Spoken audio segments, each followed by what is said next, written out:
Monday morning. Okay, well, I'm not a fan of Mondays. It's never really been me. But we're talking on basketball this morning. We're talking to Segun Ikuesan this morning. Okay, it's so sad the way basketball has become, really, and really, what's your take of all of this? Eventually, the elections didn't hold for yesterday on Saturday. The Ministry of Sports had their way. Initially, the NBBF called their bluff. But, well, the elections did not hold. They say it's going to come up in a later date. Love it or leave it, the Ministry of Sports had their way. The FIBA guys came and went back, not knowing the exact date the election will eventually hold.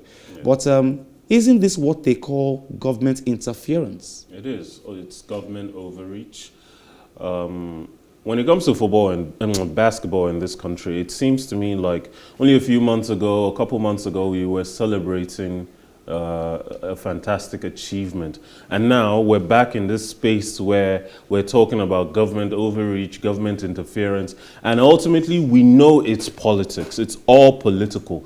Those people who are supposed to stay out of it for good reasons so as to maintain some level of integrity and grant the federation its independence so that it can do its work are the same people now exerting pressure. And we know that the only reason they would be exerting this kind of pressure is because they're supporting the other guy. They don't want this current administration within NBBF to succeed. The guy who wants to talk to us today is a staunch member of FIBA. He's also a staunch member of the NBBF. I don't know what stance he's going to take this morning, but I know for one that the NBBF have been in shambles. They've been very embarrassing to Nigeria as a country for so long, in the sense that they have two different fractions. One fraction says, I'm in charge of local basketball.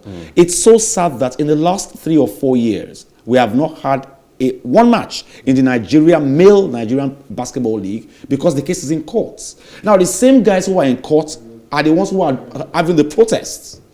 The fact is, if this matter had gone to the Court of Arbitration straight away, it would have been resolved by now. Unfortunately, because of the politics that a lot of these members are playing, that's why they go through the slow route, knowing fully well that they can slow walk it, play politics along the way, cut some deals behind back rooms, and ultimately get their ways, which is why we are in this situation. And it's unfortunate that nobody there cares enough about what it means for our sports meantime, our basketball, our male basketball meantime. When you're having this, I mean, the women are playing. Why aren't the men? What's so wrong in this current climate that a sharing of power means standstill, stagnation? Yes. It baffles the mind. It's funny. I don't know if I have Segun Ikuesan yet on the phone, but of course he has to come and explain all this to us because it's getting very confusing to me. So as outsiders looking in, all we can do is like the parent who has 2 kids. One slaps the other and the other retaliates. We all know that the first one slapped made the first move, but ultimately the parent is going to blame everyone. Okay, Sheyi Falale comes to, he says Segun Ikuesan. Segun Ikuesan, good morning. Good morning, Wale Sport. Good to have you on the show, Segun. Thank you very much. Now, Segun, you are a member of FIBA. You're also a staunch person involved in NBBF. Now, all of this, no elections, election postponement, doesn't this mean that government is interfering in sports in Nigeria? You have said it already, Wale. If NBBF does not have a constitution, the ministry is right to do what it did. As a matter of fact, the election of NBBF will have taken place on the 30th of September. But the ministry and the Nigeria Olympic Committee picked that basketball and 5 other federations. That is 6 federations, they have their constitution, and so election will be held according to their constitution. So I don't know why the ministry decided to dance back, postponing NBBF election 5 days to D-Day. Now, Segun, my question is, FIBA was involved. FIBA was involved with Tijani Umar and Musa Kida's case initially? What are they still doing that is still making everything seem like this? Shouldn't this body have come together as one by now?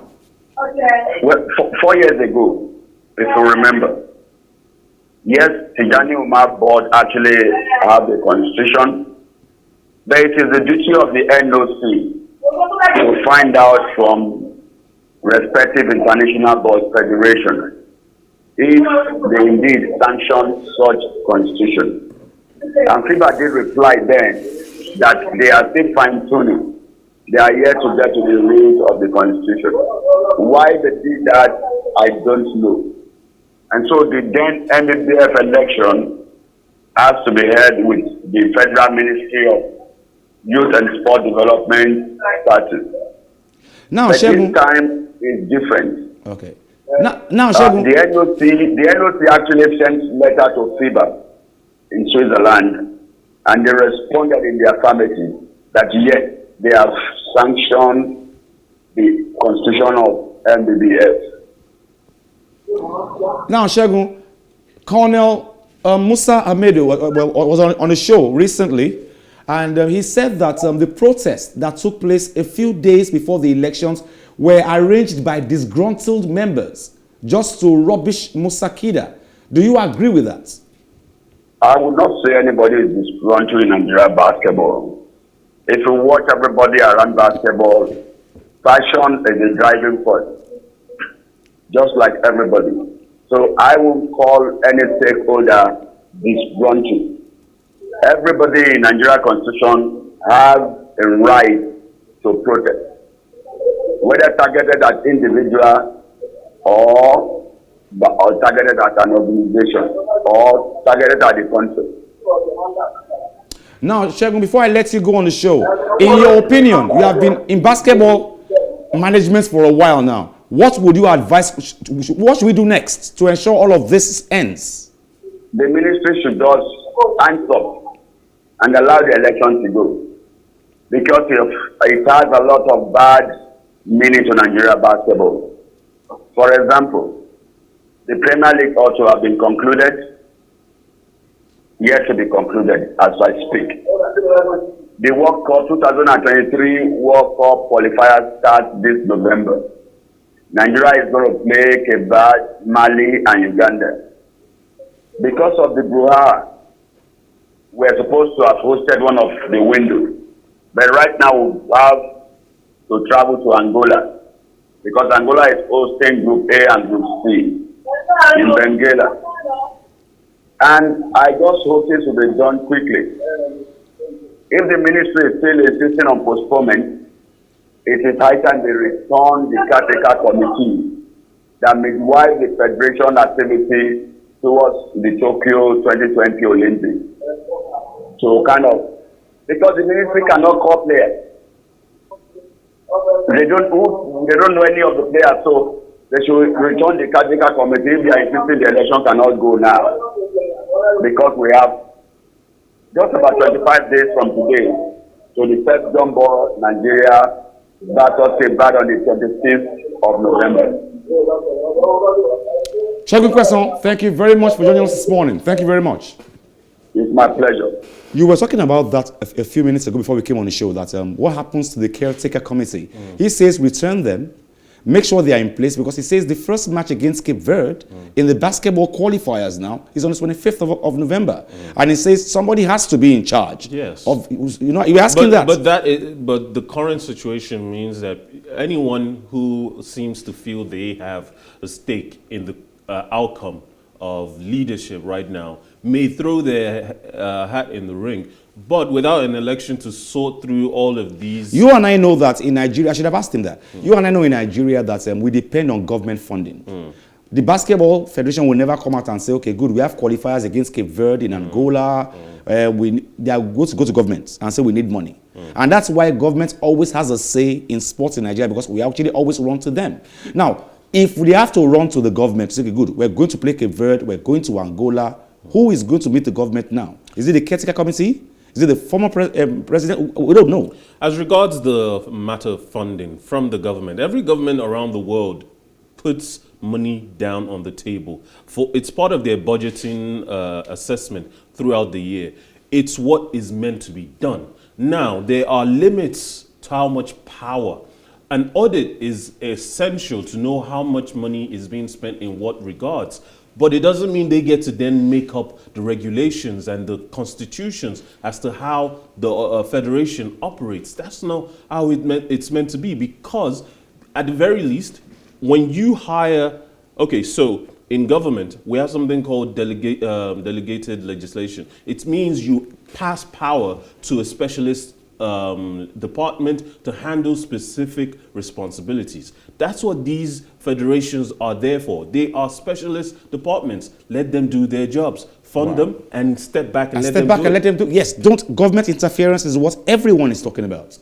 Now, going into the game, Aston Villa were in 13th place on 10 points after 9 games, while West Ham United were in 7th place on 17 points.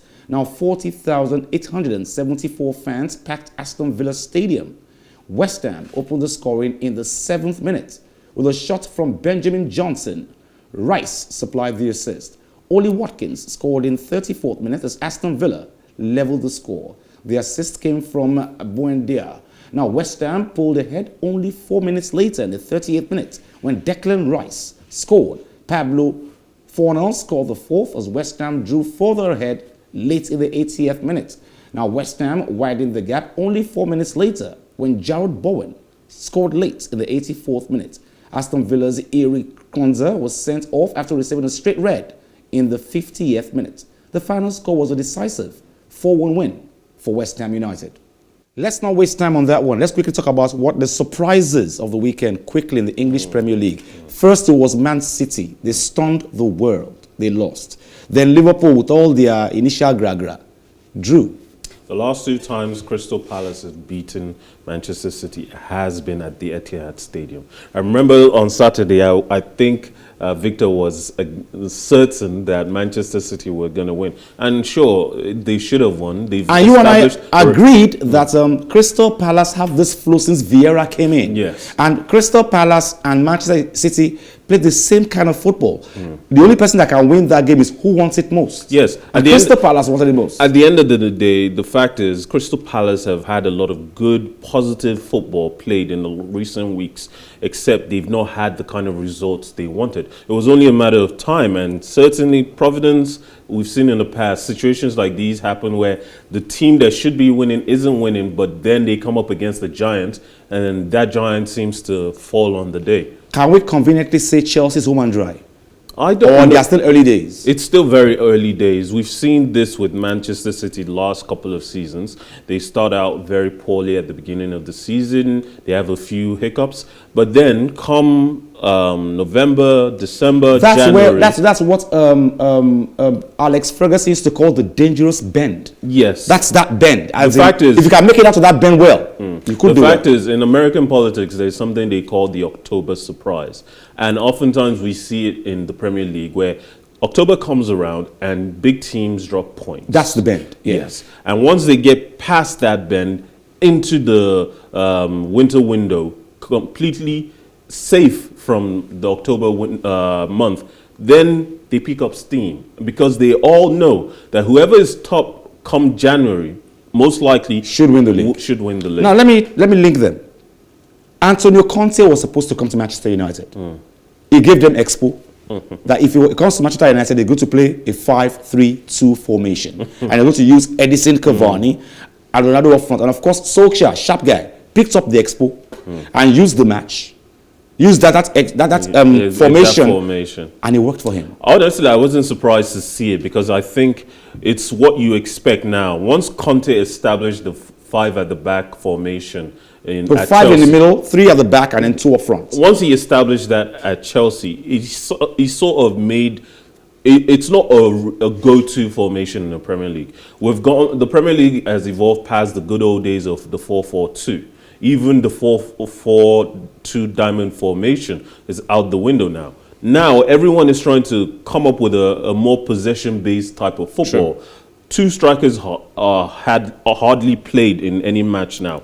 But in this game, knowing how poorly they've had it going the last few games, Manchester United needed to secure the defense. Perhaps throwing on a third defender was the right thing to do. It might not have worked, but we also know that Ronaldo does better when he has a striking partner.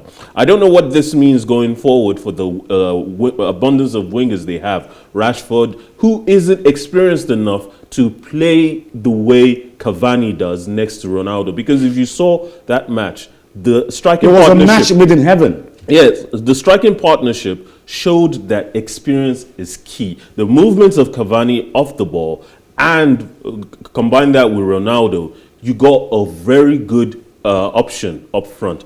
Cavani could press the defender. Ronaldo could steal the ball if they needed to once the ball passed Cavani. And then Cavani got the goal, Ronaldo got a goal, Rashford comes in and gets the goal. With all that pace. But what does that mean for Mason Greenwood, who's supposed to be the future? What does that Jadon Sancho. Jadon Sancho, who has just been bought for a lot of money. What does that mean for Lingard? A lot of wingers, good attacking options, are going to be left on the bench. But that's not the case for Paris Saint-Germain. Pochettino has 3 of the best strikers in the world. When Messi went there, we're like, he's going to take the place of the 3 assassins that we had in Liverpool. Yes. That's Sadio Mane, Mo Salah, and Firmino. And then we're supposed to see Messi, Mbappe, and Neymar. For some reason, they are not just scoring. This particular match, you have to take the help of Angel Di Maria and Marquinhos. I've always thought that Angel Di Maria is the most underrated Argentine footballer. When you're in the same national team as Messi, everything falls on Messi. Even the 2014 World Cup that they made it to the finals, it was on the back of Di Maria's best international run of performance. And ultimately, what did they do? They gave the best player of the tournament to Messi. It always goes to Messi. Mauricio Pochettino continues to find himself under pressure, despite the late show from his Paris Saint-Germain side, as they defeated Lille 2-1. Now, without Kylian Mbappe, Pochettino still had the likes of Lionel Messi and Neymar up front. But once more, the pair struggled to create regular good opportunities. The only goal of the half went the way of the visitors, Jonathan David putting the defending champions ahead at the Parc des Princes. But after Messi was substituted off at halftime with muscle fatigue, late goals for Marquinhos and Angel Di Maria ensured the capital club recovered to steal the 3 points. You could see the relief on Pochettino, on Angel Di Maria, on Neymar, on Messi, as in, it's almost like we're happy we actually won. Against the Lille, PSG a few years ago would have been, how many goals did they score, not who won. But now it's a case of they're actually happy we won. You know, we've said in the past, the true mark of champions is that you can win dirty. Even on off days when you can't find your rhythm to take your game to the next level, which you are very capable of, you can still win, pull out a result. But in this instance, we know that this is embarrassing for them. The fact that even their tepid response in the match shows that they're not quite up to it. Chelsea or Manchester City, they might lose the occasional games. But even when they lose dirty, we know that there's clearly a spark, something more left in the tank. With PSG, I'm not sure they have anything left in the tank, and I think they're going to struggle throughout the season. Well, it was very embarrassing for Bayern Munich, the German Mannschaft. Well, they bounced back from a 5-0 cup defeat to Borussia Mönchengladbach in midweek by defeating Union Berlin 5-2 on Saturday. Now, the league leaders needed a victory to stay ahead of Borussia Dortmund, and Robert Lewandowski gave them the perfect platform with a 23-minute brace. Now, Leroy Sané then made it 3 before Nico Gazzelman got one back before the break. Further goals from Kingsley Coman and Thomas Muller completed the rout. Now, Bayern sits a point ahead of Dortmund at the summit, ahead of a potentially tricky next Bundesliga game against third-place Freiburg. Kingsley Coman growing into the game, but I think this will be some good news. We'll leave you with this one on the show today, but I think this will be some good news. In Vienna, it was all Alexander Zverev. He lifts the trophy at Vienna, the Erste Bank Open. As in one of the people that we actually called their names, Tsitsipas, Zverev. At least we actually predicted right. Zverev At the end of the year, I personally think Zverev is a better player than all the others. All the other youngsters right now, Tsitsipas, Medvedev, Berrettini. I think he shouldn't be in fourth. He should be in that second spot that Tsitsipas currently holds, and maybe even first in a couple years. Okay, we'll leave you with Zverev in Vienna. He lifts the trophy, and it's a lot of good news. Mikhail is a big fan. Mikhail, yeah. Segun Ikuesan, thank you very much for joining us and explaining to us a lot about the NBBF and the elections, and reminding us that we have a major match in Angola against Cape Verde on the 25th of November, and nothing is in place yet in the NBBF, nothing concrete, that is. So sad. Join us same time tomorrow, Plus Sports and Plus TV Africa. My name is Wally Scott. Like I always advise you at the end of every show, if not for anything, at least for your heart, do some sports.